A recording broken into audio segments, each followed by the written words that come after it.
Hey everyone. So, as a dedicated student who has recently fallen down the absolute rabbit hole of ancient spiritual texts, I am so incredibly thrilled to welcome you to this explainer. Today, we're exploring the profound, honestly life-changing wisdom found in the Mundaka Upanishad, drawing from the brilliant reflections of Swami Guru Bhaktananda. This text is just an absolute treasure trove for anyone trying to understand the ultimate nature of reality.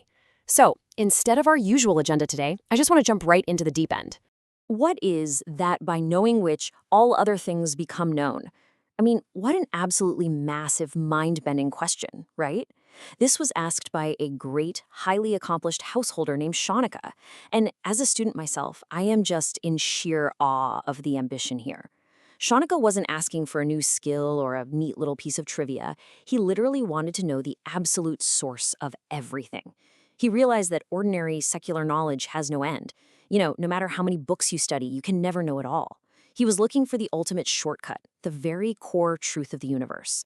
All right, let's get into Section 1, the ultimate question and the origins of knowledge.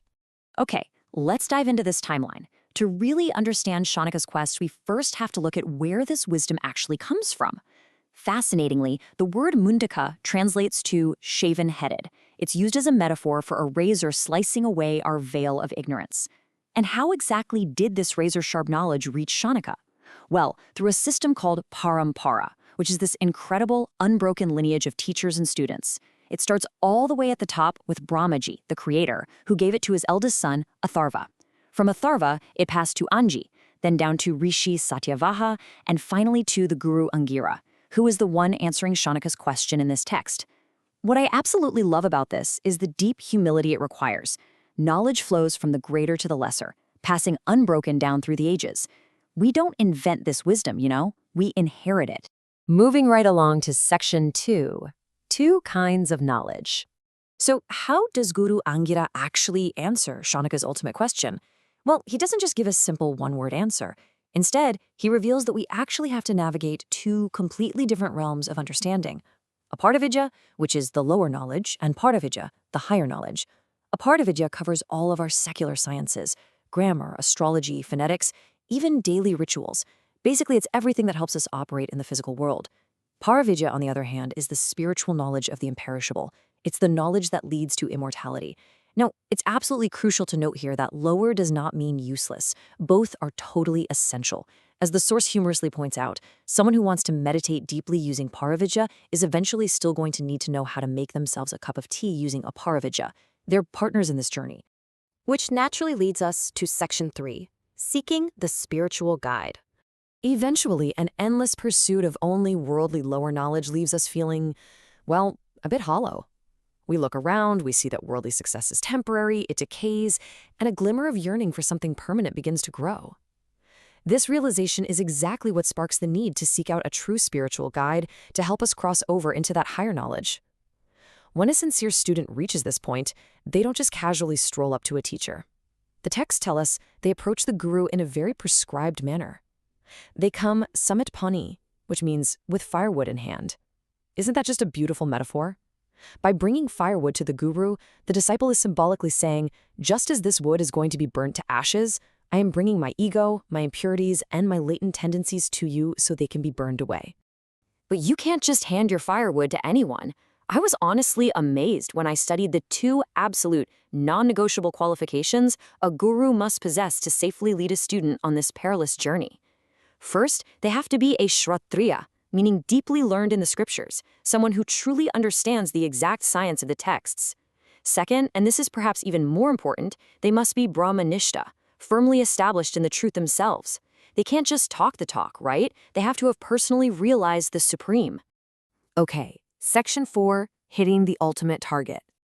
Now, what's really interesting here is what happens once the qualified student actually meets that qualified guru. The real work begins.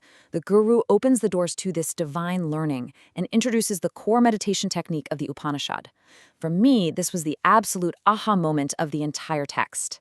The foundational tool for this intense focus is something you're probably very familiar with, pranava, the sacred syllable of Om. The guru tells the student to get their mind perfectly focused on this because they're about to use it for something truly incredible. The Upanishad lays out the exact mechanics of this meditation using this absolutely brilliant archery metaphor. It's broken down into 3 steps. Step 1, the bow. The bow is pranava, or om. Step 2, the arrow. The arrow is your Atman, your inner self.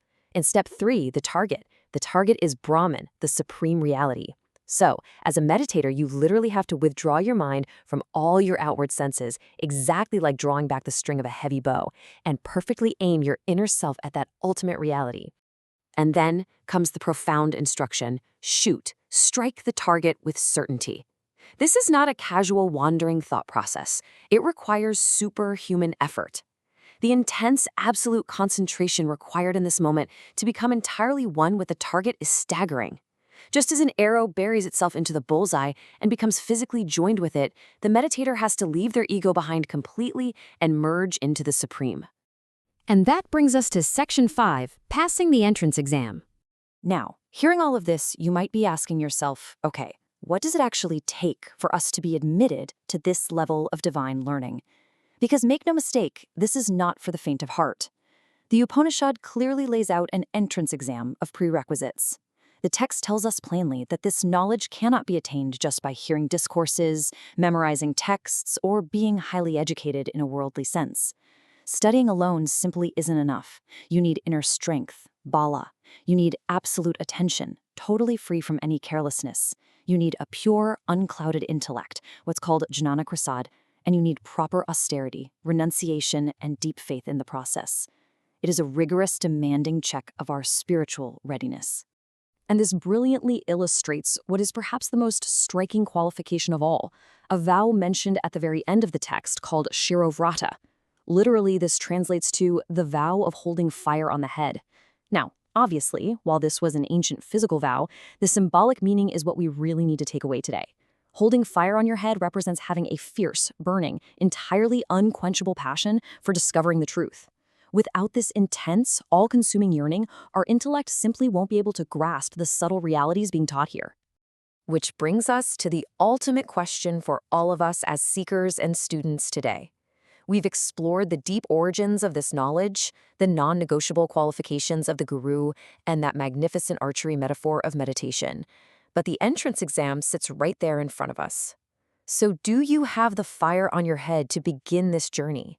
Do you feel that burning curiosity to move past the endless cycle of worldly knowledge and actually take the next step in your own spiritual education?